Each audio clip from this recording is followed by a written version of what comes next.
tanda sebelumnya daripada belakang lah, dan ini pun kapal sebenarnya dan kemudian tanda daripada hadapan kita sendiri.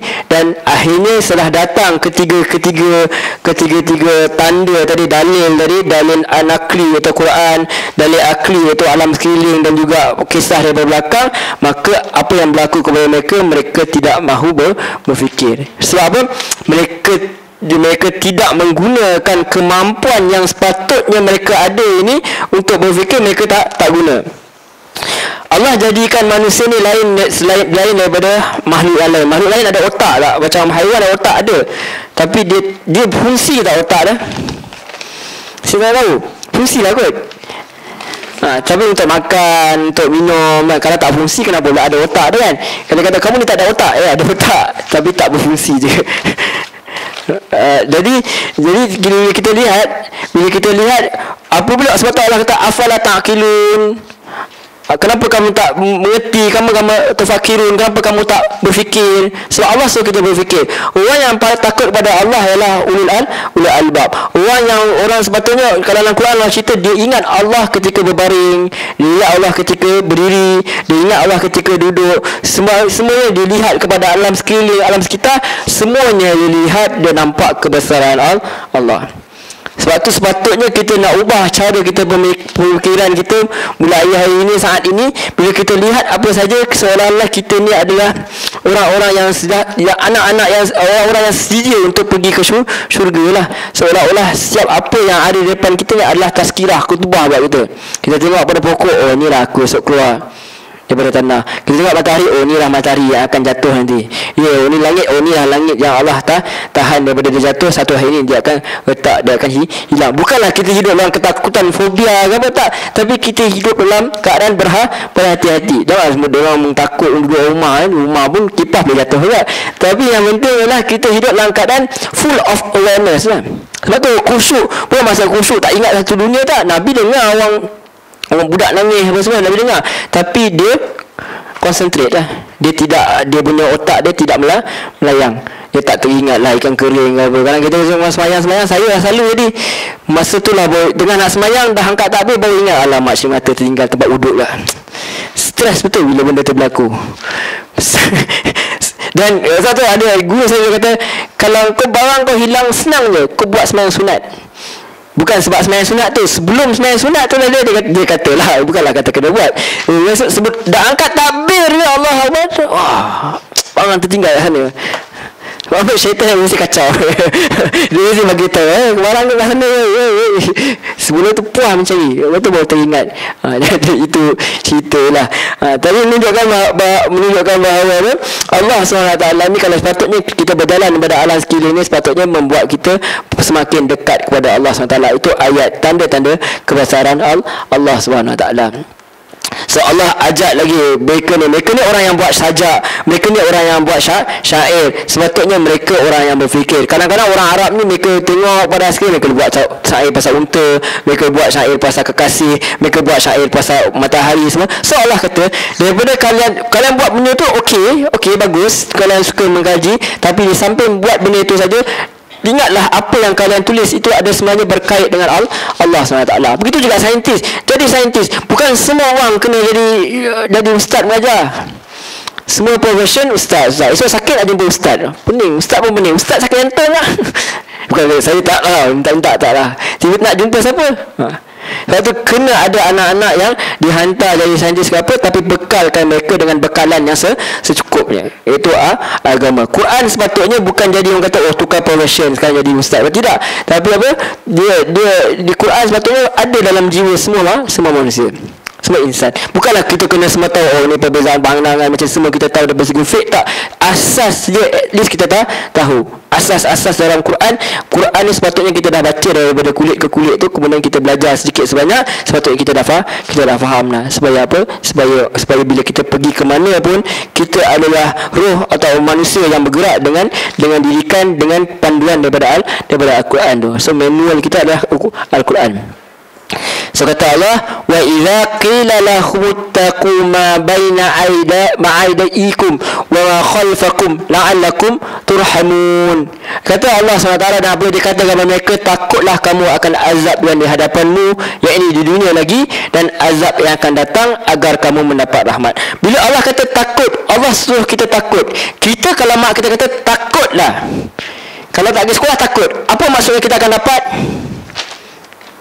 Dia kata takut, jangan buat nanti kena hutan, jangan buat nanti kena hutan. Allah kata apa? Takutlah kamu dengan azab kamu, supaya apa? Supaya kamu dapat rahmat. Lain kan?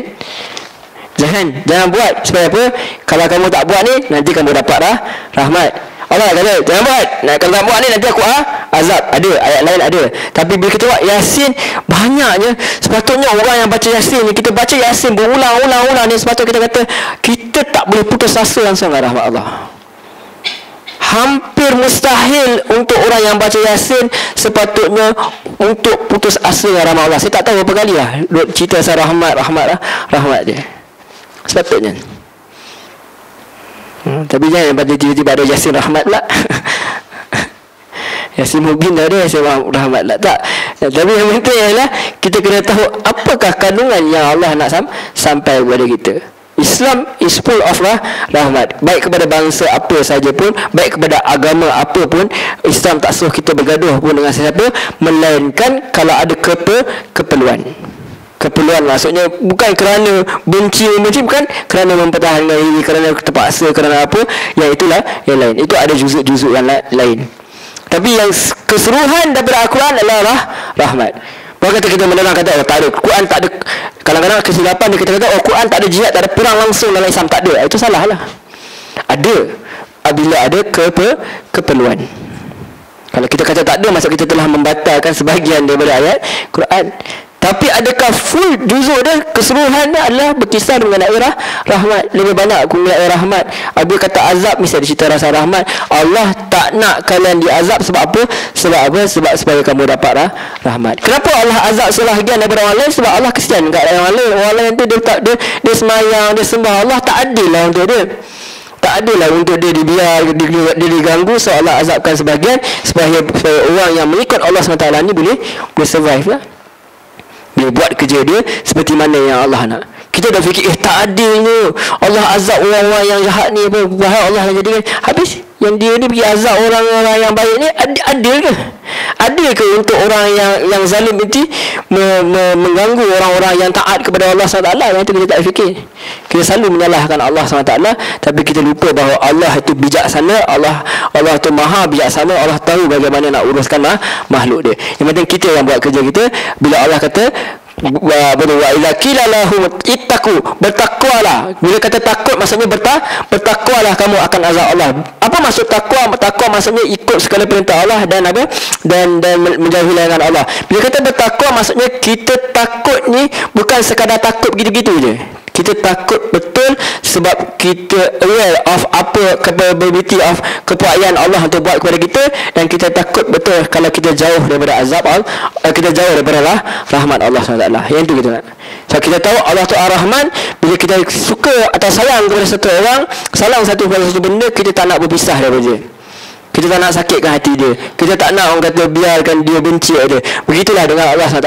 Kita tahu Allah full of rahmat, Allah tu penuh dengan rahmat, tapi kita risau kalau tiba-tiba dia tarik balik rahmat dia. Mata yang kita guna, hidung yang kita telinga, tangan, kaki apa semua, jantung ni bergerak ni, tak tahu bila dia nak malfunction ataupun dia nak mengalami sedikit gangguan. Ada orang dia tak sakit jantung, tersumbat sikit kat bahagian arteri sikit, bahagian mana tersumbat sikit je pun dah nak kena pergi sedut pula operation pula kan. Padahal jantung okey, bukan sakit jantung, dia kena pergi IJN juga, nak kena keluarkan benda-benda yang block dia kan.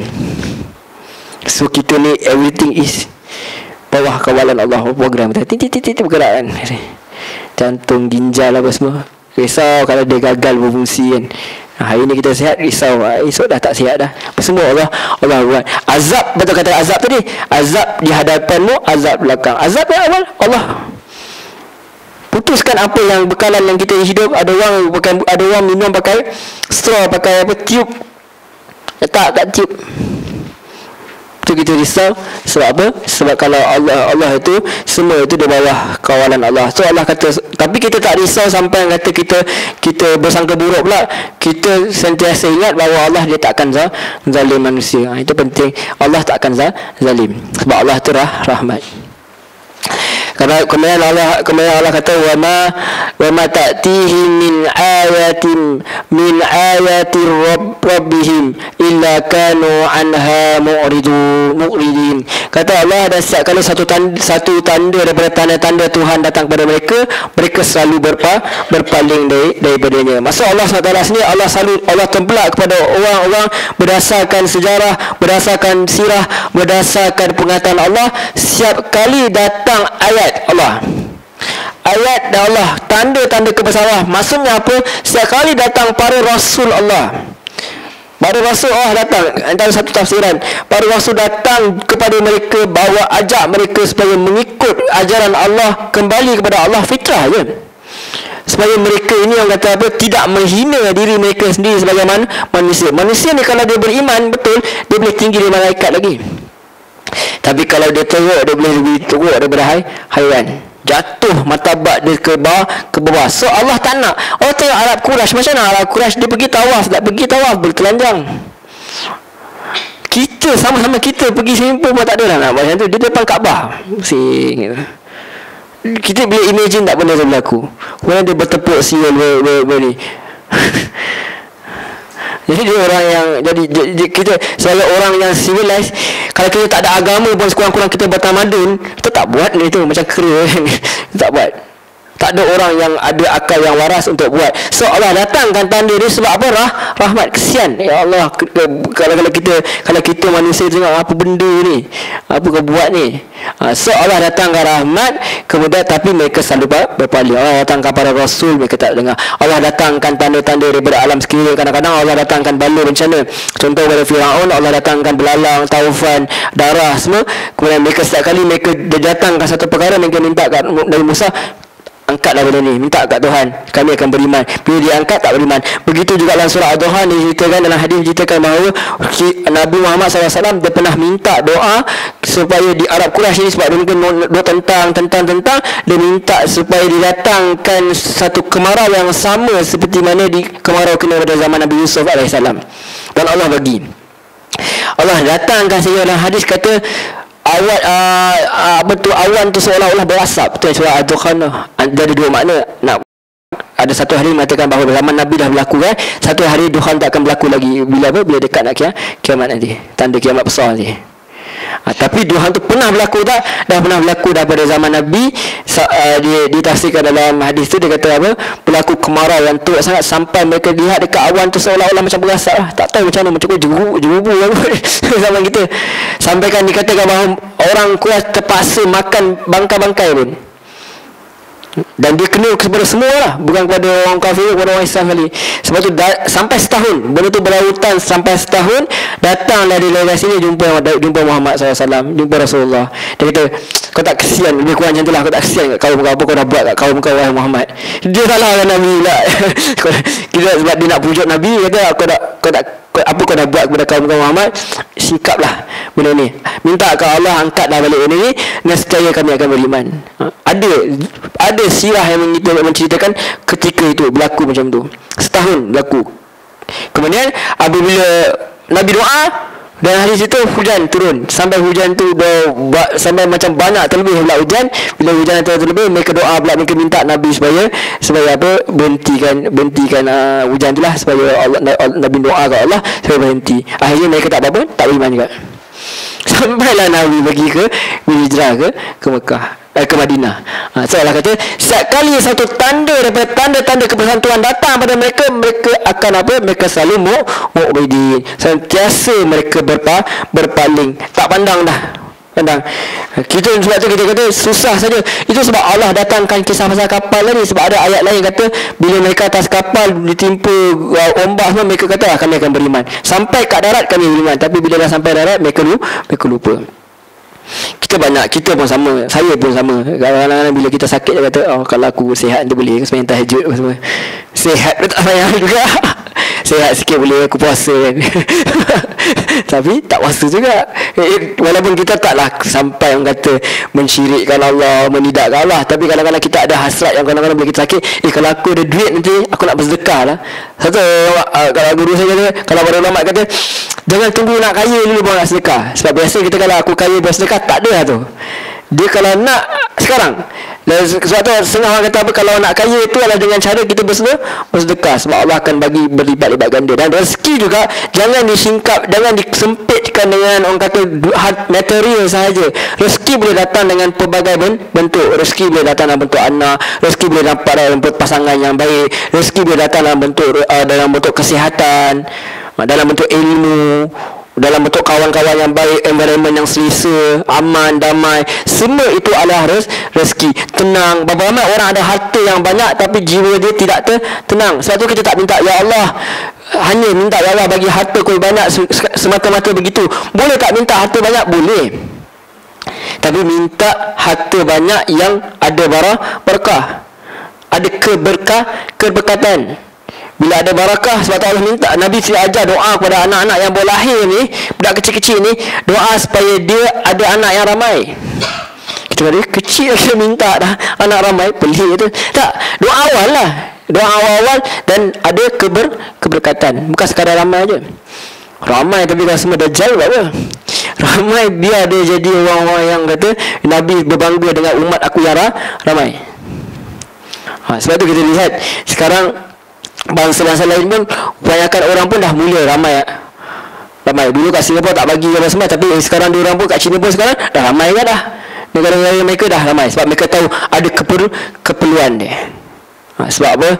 Dia akan satu untuk mewarisi, dan satu lagi kalau dalam Islam di mereka-mereka ni akan apa? Akan memperbanyakkan umat Muhammad dan juga hamba Allah SWT ni, supaya apa? Ramai lagi orang untuk bawa agama Allah ni. So setiap kali satu tanda daripada tanda kebesaran Tuhan datang kepada mereka selalu berpaling. Mereka berpaling daripada kebenaran, mereka berpaling daripada ilmu mereka. Sayang sekali sebab apa? Mereka menidakkan intelektual mereka sendiri. Mereka tahu betul. Sebab tu dia cakap Nabi ni ahli sihir, Nabi ni macam-macam. Sebab apa? Sebab bila kata ahli sihir, bila kata sihir, benda tu hebat. Kalau tak sihir, tak hebat. Sebab tu orang suka tengok kebal-kebal, orang pijak kaca, kecil-kecil tu saya hebat. Kecil-kecil main silat semua. Dia tu trik tuan-tuan sebenarnya. Dia satu trik. Apa trik dia? Orang silat semua selalu siapa beramai main kecil-kecil. Kaca yang dia pakai bukan kaca yang kata yang kaca gelas tu. Tuan-tuan pakai kaca tu, pijak sekali je masuk dalam lah. Ini dia pakai kaca yang tembikar yang besar-besar tu. Seramik tu. Dia seramik dia hentak ramai. Dia tak tercacak. Dia macam tu. Pijak lah memang tak ada apa-apa. Saya bukan pijak, berguling je dulu. Memang tak luka. Tapi ada juga kawan saya luka sebab salah terkena kecil sikit. Maksudnya dia tak apa-apa. Dia silap mata. Sama juga yang tetak parang yang dia tetak tu, parang tu bukan panjang, bukan nipis. Dia tetak itu je. Dia tetak kat mana? Kat perut kita keraskan, tak jadi. Cuba hiris lah. Tak hiris sebenarnya. Takkan hiris sebenarnya.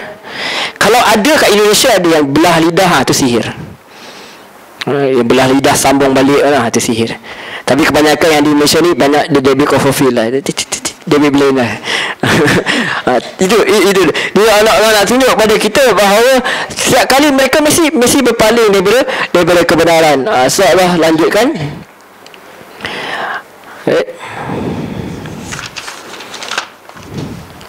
وَإِذَا قِيلَ لَهُمْ أَنْفِقُوا مِمَّا رَزَقَكُمُ اللَّهُ قَالَ الَّذِينَ كَفَرُوا لِلَّذِينَ آمَنُوا أَنُطْعِمُ مَنْ لَوْ يَشَاءُ اللَّهُ أَطْعَمَهُ إِنْ أَنْتُمْ إِلَّا فِي ضَلَالٍ مُبِينٍ. Kita selalu baca pasal mubin kan? Yasin mubin apa? Bila kita baca setiap ayat-ayat yang mubin ni, bila orang kata apa? Kesesatan yang nyata, mubin.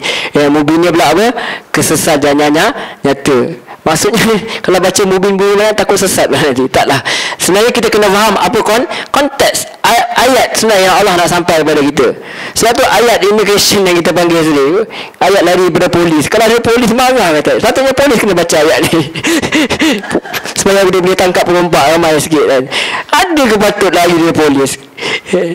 Ayat tu. Berangkat ayat tu menceritakan bahawa kalau tak ikut petunjuk Allah, Allah tutup.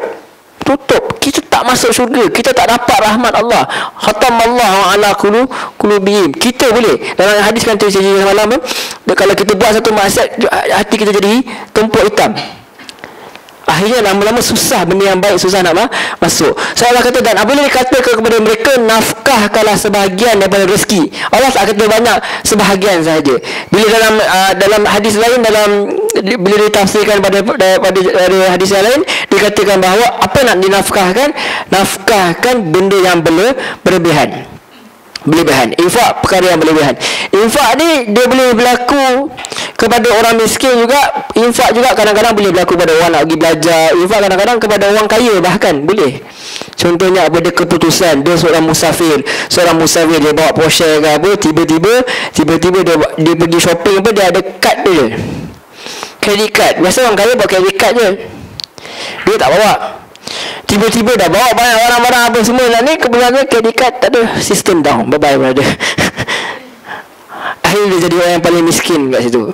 Saya yang ada RM100, saya bayar, aku ada cash brother. Ada itu lah, aku ada itu. Jadi kita boleh tolong, bantu. Yang kita kata, alah naik Porsche, tapi dalam poket dia Porsche pun hutang pula, dia bayar lagi kereta kan. Kereta hutang, tak tahu dia bayar tidak. So infak harta ni banyak. So Allah kata kepada mereka, dan bila kita baca ayat ni ketika orang masih berada di Mekah. Dan yang antara benda yang membuatkan Arab Quraisy marah, Arab musyrikin marah, sebab Allah dah start minta duit. Dan mereka tak kata Allah, mereka tak nampak ini kata-kata Allah. Kita tak nampak ini kata-kata Allah. Kita nampak dia, yang mereka nampak ialah kata-kata Muhammad sallallahu alaihi wasallam. Ini Muhammad. Muhammad minta duit pula dah. Dulu cakap jangan sebab pahala. Tu sekarang dia cakap Tuhan satu apa. Punya nak minta duit, punya nak minta dunia. Sudah. Dia jadi macam tu. Manusia akan fikir macam tu. Apabila berkait dengan benda lain, okey lagi. Taklah dia gila tu. Tapi apabila dah berkait dengan diri mereka, Allah cerita mutafifin, curang dalam timbangan apa semua. Ini dah. Muhammad dah start main kasar ni. Dia dah start dah main harta kita dah, minta harta. So dia mula rasa macam terancam. Bila rasa terancam, apa dia buat? Kekasaran lah. Dan mereka mempersenda-sendakan. Dia kata apa? Apabila diminta, dikatakan mereka nafkahlah sebahagian yang berezeki, sebahagian saja dari rezeki yang kepada Allah. Apa mereka kata? Orang-orang yang kafir itu berkata kepada orang iman, adakah patut kami beri makan kepada orang yang jika Allah mahu, dia akan beri makan? Dia mainkan pula. Nabi kata Allah tidak memerlukan rezeki daripadamu, bahkan Allah yang memberi rezeki. Dia kata apa? Kalau Allah tu beri rezeki, bagilah rezeki. Kenapa minta kat kami? Sebab tu Yahudi cakap lebih kasar lagi. Yahudi kata tangan Allah tu kat belakang, terbelenggu, kedekut. Sebab apa? Nabi cerita pasal bagi zakat. Orang dia sindir. Sindiran itu bukan daripada dulu je. Zaman sekarang orang kata ni, minta lah kat Tuhan. Semayang 24 hours, semayang tak kaya-kaya lagi. Aku tak semayang, okay. Sebab rahmat Allah dia tak kira kepada siapa berusaha lebih, siapa pandai berusaha, dia berjaya. Ada orang pandai agama. Saya bukan pandai, saya tahu sikit-sikit. Tapi saya niaga habis. Saya jenis orang suka kesian kat orang. Dia ada seorang macam kenalan saya, dia buka kedai runcit. Sebulan je dia buka, bagi hutang orang, kesian kat orang. Dia orang bisnes ni, dia kena dia orang perempuan ada sikit. Isteri saya pandai dalam niaga sebenarnya. Ini saya tak pandai. Abang dalam niaga habis. Tak boleh, tak reti. Ini juga kan bahawa bukan semua benda, bukan kata bila kita agama okey everything. Allah bagi kepada siapa yang pandai lah. Dia pandai berniaga, dia bukan Islam sekalipun, dia jahat sekalipun, dia benci kat Allah sekalipun, tapi dia pandai berniaga. Sunatullah dia, orang yang pandai bahagian tu Allah bagilah. Sebab Allah ada rahmat. Itu sebab kita kadang-kadang pelik. Kita pelik dengan kita ajaib, rasa takjub dengan rahmat Allah Ta'ala bagi kat semua orang. Badan orang tu betul-betul tentang tau, kaya raya dia, semua cukup, family pun happy, bahagia je, tak ada masalah. Di mata kita tak okey je. Tapi sebab apa? Allah ada rahmat. Sebab tu Ibnu Qayyim rahimahullah Ta'ala dia ada cerita dalam kitab dia kata kadang-kadang manusia tertipu dengan rahmat Allah. Dia beza antara sangka baik dengan kita perasan, kita rasa macam oh Allah okey. Nah, lain. Apa beza dia sangka baik dengan perasaan baik? Sangka baik ni kita buat sungguh-sungguh, kita ikhtiar sungguh-sungguh, kita semayang elok, kita kata insya-Allah Allah terima ni. Mudah-mudahan Allah terima lah. Ya Allah terimalah. Kan kita kata taqabbalallahu minna wa minkum kan. Semoga Allah terima amalan kami dan amalan kamu. Amalan kita semua kan. Kita minta ke Allah. Itu sangka baik. Tapi kalau relax lagi semayang, tak apalah. Allah rahmat. Tak jadi. Itu tak sangka baik. Duduk tak apa, Allah rahmat, Allah turun rezeki. Tak ada, rezeki takkan turunnya. Mak kau yang panggil kau turun bagi makan. Rezeki dia sebab mak ada. Esok mak tak ada, cari dia sendiri. Sebab tu rezeki tu, apa saja rahmat Allah tu, sangka baik tu, kadang-kadang Allah tengok kerana Allah ni terlampau baik, rahmat Allah ni tahu kadang-kadang tertipu manusia tu. Maksudnya lupa. Macam kita dengan mak ayah, kita mak ayah baik, kita take for granted. Cikgu dalam sekolah, dalam kelas baik, cikgu tu lah yang paling banyak menangis. Saya tahu sebab saya mengajar sekolah juga kan. Hari pertama aku jadi joker. Hari kedua, bila hari ketiga keempat, dia minta kita buat lawak yang sama lagi kan. Dia satu, minggu kedua memang jadi incredible hak. Sama cikgu sekolah pun lah terkejut lah. Lala tak boleh ajar sekolah. Memang saya tak boleh ajar budak sekolah. Hari saya mengajar budak ngaji sekolah, ngaji lah sikit-sikit. Dia sebab bila sekolah ni 40 orang dari pagi ajar sains, ajar matematik, semua ajar tu, kita pun pening kan. Kita bukan pandai sangat pun, dari 1 dia 2 pun pening kan. Tengok buku dia lah, wow. Sekarang punya buku menakutkan. Kalau aku tak pergi sekolah lah. Mungkin budak sekarang lagi sedih. So apabila dia kata mereka nafkah lah sebahagian rezeki, sebahagian sahaja, sebahagian apa yang berlebihan. Kadang-kadang kita bagi zakat, kita bagi tolong orang belajar. Orang yang kafir itu berkata beriman, apakah patut kami beri makan kepada orang yang jika Allah mahu dia akan beri makan. So kamu benar-benar dalam kesesatan yang nyata. Cuma saya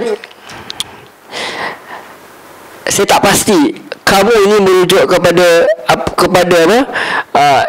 betul, in antum illa fi dalal, kamu ni menunjukkan kepada Nabi lah. Maksudnya orang kafir sendiri mengatakan kepada Nabi ini bahawa in antum illa fi dhalalim mubin. Mengatakan bahawa pada penyampaian risalah itu adalah orang yang berada dalam keadaan yang sesat. Sebab apa?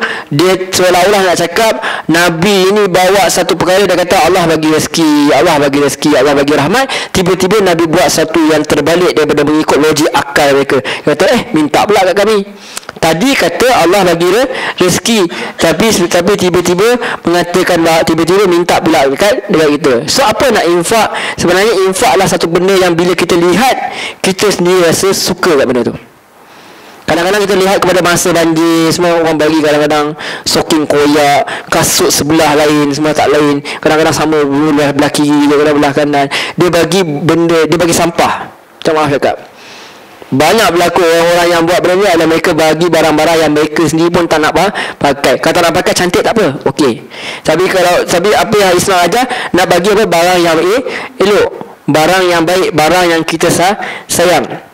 Itu yang nak ni dah nafkah. Dan juga ramai juga orang salah faham bila nafkah ni dia infak harta, dia infak kat orang tapi dia meninggalkan anak isteri dia, dia meninggalkan orang-orang di sekeliling dia. Sedangkan anak Islam kata kalau siapa yang bagi keluarga nafkah, dia dapat pahala sedekah keluarga sendiri lah. Maksudnya bawah nafkah dia. Kalau bagi kerabat, dia dapat dua pahala, iaitu pahala silaturahim dengan pahala memberi sedekah. Maknanya kita, kalau semua orang dahulukan keluarga dia, bukan kroni lah, macam kroni lah, tapi dahulukan kepentingan, maksudnya kuranglah meminta sedekah. Sebab setiap orang jaga dia punya kelompok dia sendiri. Saya jaga kelompok saya, yang ni jaga grup dia, yang ni jaga grup dia. So setiap orang bagi grup dia sendiri. So tak adalah masalah akan kurang. Melainkan orang tu memang tidak ada keluarga atau kerabat. Tapi kalau setiap orang jaga kerabat dia, kuranglah macam bantu keluar ke arah benda tu. Boleh pergi ke benda lain lah, pergi belajar ke, beli tolong benda-benda yang lebih penting. Tapi apabila setiap orang nafsi-nafsi tidak mempedulikan keluarga dia jadi susah lah. Tapi bagi jadi masalah lah banyak. Kadang-kadang kita kata kalau bagi ni tak belajar, jadi malas lah apa semua, itu jadi masalah. Tapi yang Islam ajar itulah, nafkahkanlah sebahagian daripada rezeki yang Allah berikan. Sebab tu Allah kata qardhan hasanah. Adakah kamu nak bagi pinjaman yang terbaik? Sedangkan Allah SWT itu yang memberi kat kita. Harta itu bukan milik kita. Kadang-kadang kalau tak sedekah kat orang pun hilang macam tu je. Hilang kat jajan, hilang kat okok, hilang kat mercun, hilang aksiden. Jadi membazir begitu saja. Tapi bila kita bagi kepada Allah SWT, Allah akan bagi balik. Kenapa Allah kata qardhan hasanah? Hendakkah kamu bagi pinjaman yang terbaik? Sebab Allah tahu manusia ni sangat kedekut. Bayangkan ayah saya sendiri, kalau mak saya sendiri call saya akan pinjam sekejap RM10. Ya Allah. Sebab mak saya tahu Bahil bin Kedekut ni, Haji Bahil bin Kedekut, so kena pinjam. So Allah kata kat kita qardhan hasanah, pinjamlah, aku pinjam. Allah macam merayu pula. Sebab apa? Allah akan balas balik. Sebab apa? Manusia tu sifat dia baik. Seolah-olah ayat tu sebenarnya menyindir je manusia ni. Tahu sangat manusia risau, hilang duit, habis duit, nanti sedekah, nanti miskin, apa kedana apa semua. Kalau bagi kat ni orang jadi malas apa semua. Kita tak ada fikir kalau kita tak bagi dia berompak bank pula. Kita tak fikir yang itu. Kita fikir dah dia biarlah nanti dia usaha sendiri. Dia usaha lah. Selagi dia nanti korek bank kau, pecah rumah kau, dia pergi pinjam kat Alam. Selagi Alam pun datang tak bocat kat rumah mak dia sendiri, rumah kita ya. Dia banyak benda-benda yang kita tak lihat lebih meluas. So Allah kita infak harta. Pada zaman ini belum ada masjid sebab masih berada di Mekah. So ini bukan bagi tak tabur masjid, ini bagi dekat orang-orang miskin yang tak cukup makan, bagi dekat orang mereka sendiri. Kadang-kadang orang, sebab buruknya orang Arab Quraisy, kadang-kadang mereka jual orang, mereka kaya judi, mereka jual ahli keluarga. Kadang anak-anak yatim mereka tak nak layan dengan baik. Sebab tu turunnya ayat kenapa dalam surah An-Nisa ayat yang 3 yang dibenarkan berkahwin lebih daripada 2 orang, 3 orang, 4 orang tu, asalnya ayat tu turun kerana orang-orang di Madinah tu, walaupun bukan ayat ni zaman sekarang, tapi nanti mereka buat apa? Mereka ada anak yatim yang mereka jaga. Mereka jaga anak yatim mungkin daripada kerabat ke daripada siapa, mereka ambil daripada saudara mara, mereka tak lepaskan. Nak bagi kahwin pun tak nak, tapi mereka tak ada juga kahwin juga walaupun mereka tak berkenan. Sebab apa? Nak ambil harta. Sebab anak yatim kan kaya, pewarisi daripada harta mak ayah. So Allah bagi tahu dalam ayat surah Nisa, Allah kata apa? Nikahlah kamu 2, 3, 4. 2 daripada kamu menganiaya anak yatim ni lah. Sebab apa? Kalau macam tu orang biasa boleh dianiaya ke? Kita duk faham lain-lain. Tak. Bila orang yang ada keluarga, kalau dia dianiaya oleh suami ke, dia balik kat wali dia lah. Dia balik dekat ahli keluarga dia. Dia balik sebab ada orang untuk bela. Anak yatim ketika itu yang betul-betul anak yatim piatu lah kalau Melayu panggil macam tu, dia tak ada siapa untuk bantu dia. Kalau dia dianiaya oleh suami dia akan teraniaya seumur hidup. So Allah bela. Kata tak, jangan kau aniaya wanita ini, jangan kau aniaya gadis ini, jangan aniaya dia. Jangan kau nak kahwin dia sekadar nak harta saja, baik kau kahwin perempuan yang lain 2, 3, 4 pun tak apa, tak kisah, Allah tak marah. Itu menunjukkan bukan kata Allah nak kata boleh aniaya orang, tak. Orang yang lain itu dia ada wali untuk lindungi dia. Mana boleh kita senang-senang orang nak ambil anak kita macam tu je kan. Akhirnya kalau apa berlaku, dia akan kembali kepada keluarga. Itu antara reason lah. Tapi bukan sekarang lah. Surah An-Nisa kena buat kata seminar lain. Sebab poligami pun boleh habis sejam kot. Campur saya kena pakai perisai sebab saya takut kena baling kamera.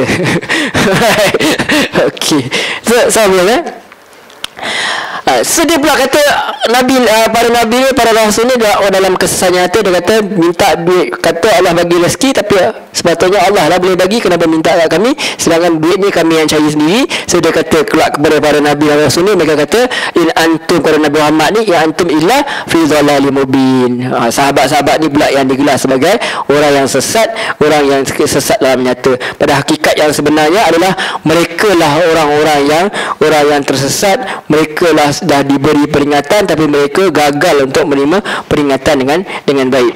Baik, sebelum saya lanjutkan, sikit lagi kita lihat ada soalan.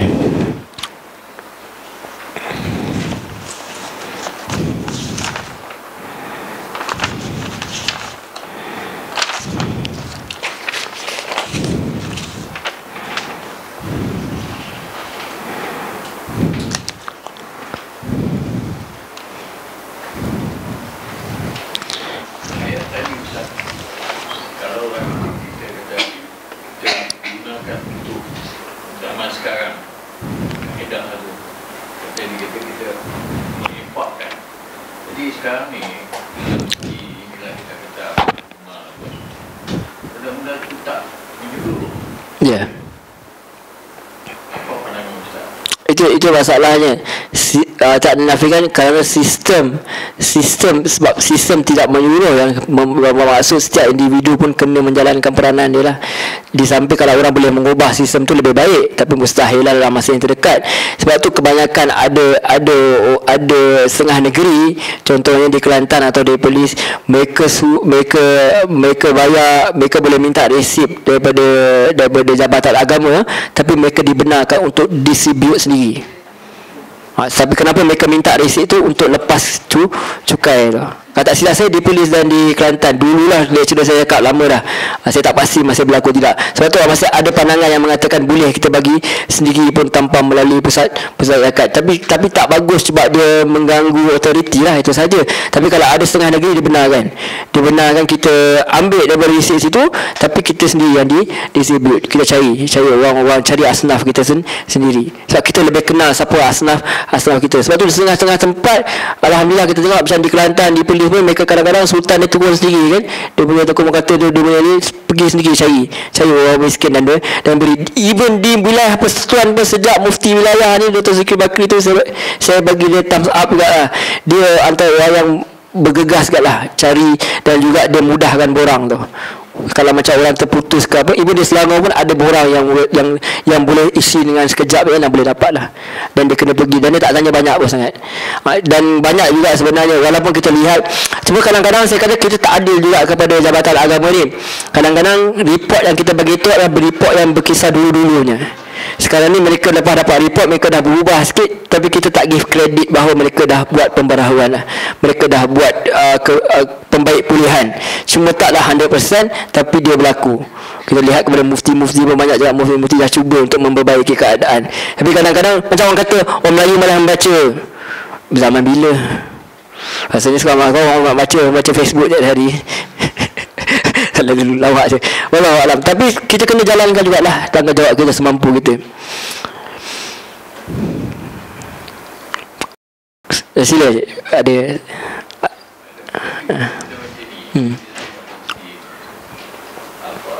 ini pandangan benda yang macam zakat dia buat modal kutipan melimpah. Kenapa pula kita tengok ni macam kata TV station makan bersamamu, tapi dia fokuskan kepada orang-orang macam ni, ada pula. Kenapa benda tu tak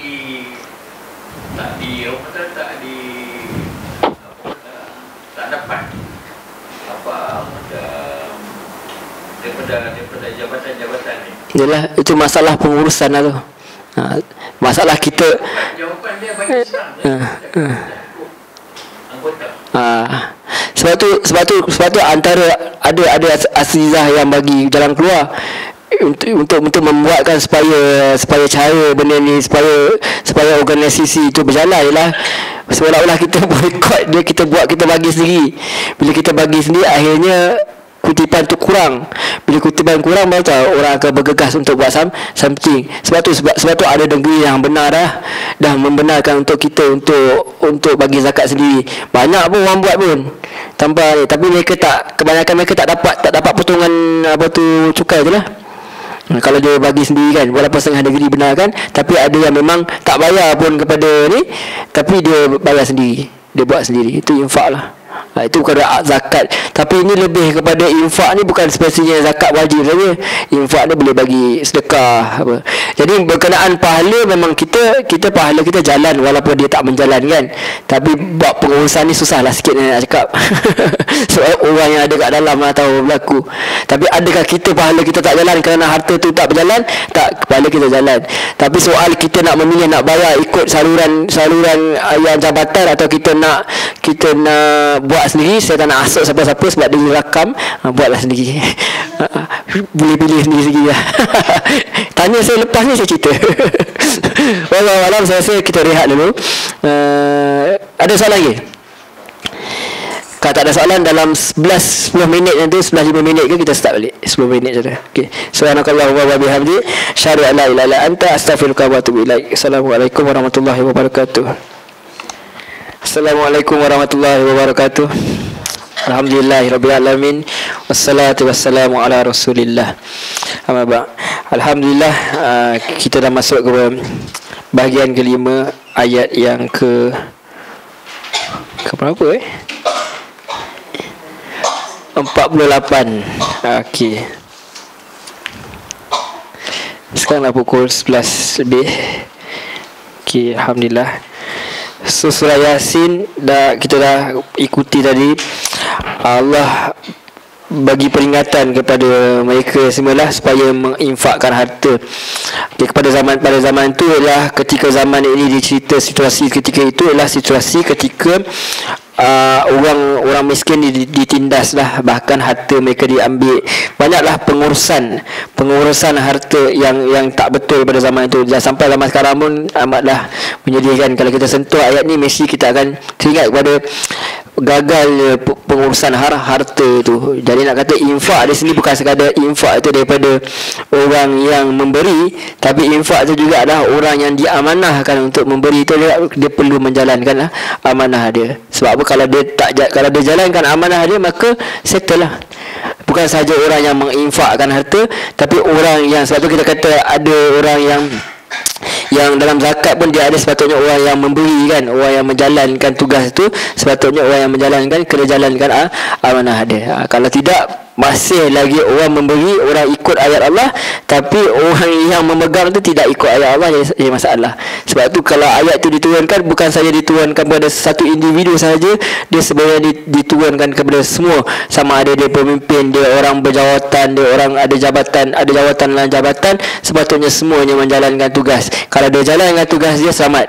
Tapi masalah apabila satu sistem itu tidak berfungsi, dia menyebabkan lumpuh lah. Sebab tu kita tadi dalam surah Yasin ni kita dah belajar dah, kita dah ni siap, kita memang masing-masing memerlukan di antara satu sama lain. Kalau tidak, tak jadi. Kita duk infak harta, duk zakat, dia duduk kat situ je, tak berjalan juga. Pahala jalan, tak ada masalah, kita tahu.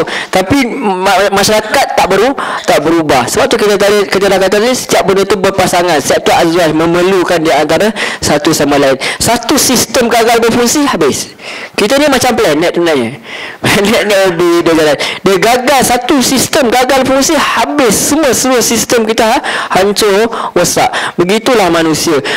Kalau satu kelompok kita tidak berfungsi, macam keluarga agak tak berfungsi, akhirnya apa yang kita baca ni, apa yang dia tidak dapat dihadam, tidak dapat diamalkan. Sebab tu kita sebenarnya kalau boleh, kita nak supaya satu hari nanti benda ni berubahlah menjadi sistem yang lebih baik, supaya kita dapat amalkan apa yang Allah kata. Allah kata infak, dapat kita infakkan harta, dan harta itu sampailah kepada maudi itu, orang yang target audience, supaya orang kata supaya masalah sosial itu dapat dikurangkan.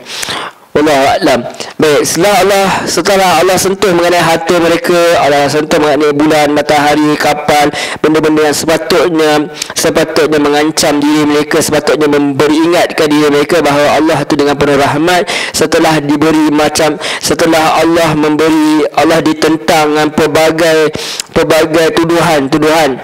Bahkan mereka mengejek pun, mereka kata Allah kaya kan, bagi sendirilah. Kenapa Allah tak bagi sendiri? Allah kan boleh bagi makan, kenapa Allah tak bagi makan sendiri? Mereka mengejek apa yang Allah kata. Maka Allah tak ada jalan lain dah adalah untuk bawa mereka berfikir bahawa kemusnahan akan menanti orang yang ingkar. Azab lah. Kalau dah tak terima, apa yang tinggal adalah azab waktu kiamat dan juga neraka. Tetapi Allah bagi tahu ni bukan ketika mereka telah mati, tak, mereka hidup lagi. Allah tak kata bila dia masuk neraka, surprise, welcome to the hell. Tak ada, dia tak kata macam tu. Dia bagi awal-awal di dunia. Itu pun rahmat Allah. Rahmatnya Allah SWT, kita tidak ada benda yang kata ada ke syurga, ada ke neraka, tak. Allah bagi tahu awal-awal. Sebab tu tak ada isu kata kita beramal kerana syurga, tidak. Sebab Allah memang bagi tahu awal supaya kita ada guidance. Manusia ni dia perlukan kepada something. Sebab tu kita ada Kaabah, padahal kita tak sembah Kaabah. Kita tidak ada berhala. Semua kata berhala orang Islam besar je, Kaabah tu besar. Tak, kita ada satu tempat kiblat supaya kita ada arah. Kalau tak ada kiblat, kalau tidak ada petunjuk, seorang kat masjid akan belaga lah, ada kepala sini, ada kepala sana. Tidak ada kesatuan kat situ. Jadi manusia ni dia perlu ada petunjuk, dia perlu ada arah. Kalau tidak ada arah, dia akan jadi hilang arah.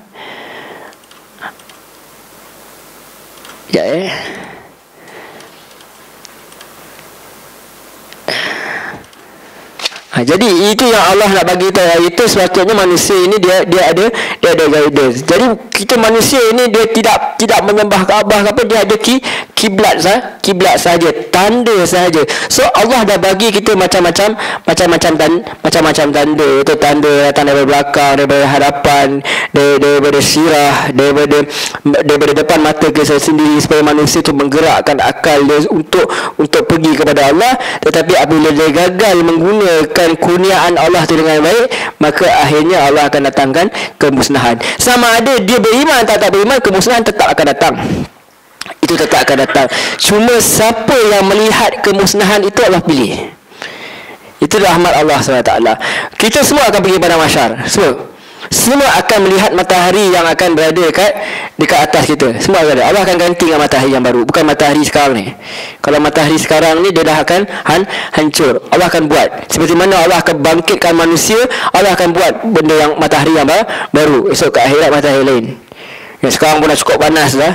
Kat sana wallahualam macam mana lagi. Dan matahari ni pula sangat hebat teknologi dia. Dia rasa panas tu dekat ikut amalan. Dia macam ada sensor detection macam mana, tak tahu lah, hebat. Kita cuba bayangkan dengan lebih pening kepala. Kalau kita rasa zaman ni dah macam-macam teknologi yang hebat, lihat zaman kat sana kat akhirat dia punya teknologi lagi hebat lah. Macam mana nanti kita jumpa, saya rasa sikit lagi nanti bagaimana tangan anggota badan sendiri akan bagi persaksian dia. Macam mana Allah buat semua. Kita duk bayang ada mulut ke kan. Itu kartun lah. Mungkin boleh berlaku. Allah kata kun fayakun. So Allah boleh buat. So rahmat Allah SWT, semua orang akan melihat. Orang-orang kafir ni, orang yang ingkar pada Allah, dia akan lihat keadaan huru-hara tu. Tetapi Allah tak bagi langsung kepada orang yang walaupun ada secebis je keimanan dia, sikit sahaja, walaupun ada keimanan dia, ada la ilaha illallah, Allah tak bagi dia lihat. Rahmat Allah. Ada orang ada amalan kecil-kecil dia, ada kata ada amalan yang orang nak ajar saya, boleh tengok kiamat. Macam tak apalah, aku tengok 2012 cukup lah kot. Movie lah. Kita cukup ke gerun. Bagaimana Hollywood menggambarkan, bagus bagi saya. Bagus. Dia digambarkan satu kegerunan, tapi masalahnya last sekali selamat. Dia nak tunjuk juga, oh okey boleh selamat juga, akhirnya so lega, alhamdulillah selamat. Tak ada, there is no turning back. So seorang yang dikatakan dalam hadis Nabi, orang yang ada secebis iman, sebab Nabi kata tidak akan semua orang yang ada kalimah la ilaha illallah tu dia akan masuk syurga kan, walaupun dia azab dulu kata, itu lain cerita, tapi dia ada peluang. Tapi bila datangnya asap tu, dia akan datang dalam, dia akan masuk dalam orang tu akan matilah, akan terus meninggal. Kalau dia menurut dalam gunung ke ganak, gunung ke gua ke, asap tu akan pergi menemui dia dan dia akan mati sebelum sampainya waktu azab tu. Berapa lama semua tu wallahu alam, tidak diketahui lah. Cumanya dia katakan antara sangkakala dengan kebangkitan itu adalah lebih kurang 40. Abu Hurairah pun cakap 40 tu, dia tak cerita 40 hari ke 40 saat ke 40 tahun ke, tapi dia ada cukup sebut perkataan 40 sahaja. Jadi apabila mereka ingkar, so Allah bawa kamera Quran ni, Allah bawa seolah-olah Allah bawa kita tadi, Allah bawa kita pergi ke angkasa, Allah bawa kita pergi kapal. Kita ni macam mengembara tau. Sekejap kita pergi kat kamera, kita kat sini, sekejap view kita pergi kat sini. Sekarang Allah kita bawa mengembara ke tempat lebih hadapan, iaitu hari akhirat tu sendiri, saat manusia akan dibangkitkan. Semalam kita bincang, Allah tunjuk dia punya preview je, sneak preview kepada orang kata bagaimana nanti manusia akan dibangkitkan, seperti mana tumbuhan keluar daripada tanah.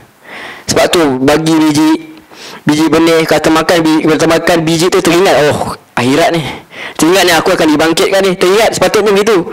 Kita ingat, oh ini setiap khutbah untuk aku, Allah nak ingat aku bahawa ni, ini satu hari nanti aku akan dibangkitkan, seperti mana biji benih ni akan keluarnya tumbuhan, segala tumbuhan. Sekarang Allah bagi tahu bagaimana keadaan ketika manusia, khususnya orang-orang yang ingkar ni. Sebelum tu saya nak bincang perkataan kafir, kafara. Asal kafara ni maksudnya menimbus. Kafar. Dalam Quran saya ceritakan seorang petani itu, dia kafara tu maksudnya dia timbus tanah. Tanah tu dengan biji benih letak bawah, dia timbus. Kenapa orang kafir ni, bukan semestinya orang kafir bukan Islam saja. Orang Islam sendiri boleh jadi kafar. Kafara maksudnya dia ingkar. Dia kambus. Apa yang dia kambus? Dia kambus kebenaran, potensi yang patutnya ada dia untuk menerima kebenaran, dia kambus. Orang yang tahu pasal Islam, yang tentang Islam ni, orang yang kebanyakannya mereka tahu dah, mereka baca Quran, mereka cuba cari jalan untuk melarikan diri daripada Quran. So dia kambus, kafar. Itu masuk kafara. Bila diterjemahkan dalam bahasa sekarang adalah kita ingkar. Sebenarnya dia kambus, dia timbus apa yang sepatutnya potensi ada cahaya itu. Sehingga hati dia gelap, hati dia hilang, susah dia untuk terima kemeraran cahaya hidayah tu. Maka Allah ceritakan kepada kita, Allah bagi tahu apa yang akan berlaku pada masa akan datang. Walaupun Allah situ tak terikatlah kepada masa, tapi kita manusia terikat kepada masa. Allah kata satu hari nanti, Allah kata wa yaqulu mata hadzal wa'du in kuntum sadiqin. Dan mereka, orang kafir berkata, sebelum pada yang akan datang tu, sebelum datang tu mereka kata, bilakah janji hari berbangkit itu terjadi? Bila? Tadi dia ejek Nabi Muhammad, cerita pasal infak harta. Dia kata semua kamu ni Muhammad, semua kamu ni Muhammad dan sahabat kalian ni semua adalah orang yang orang yang betul-betul berada dalam keadaan sesat yang nyata, dalalim mubin. Sekarang dia kata apa? Bagi tahu bila kiamat kan, bila kiamat tak datang lagi. 2012 dah habis. Kiamat akan sentiasa berlaku setiap hari. Setiap individu akan kiamat. Al-Quran kata apa? Setiap benda itu ada ajal. Kita pun kiamat.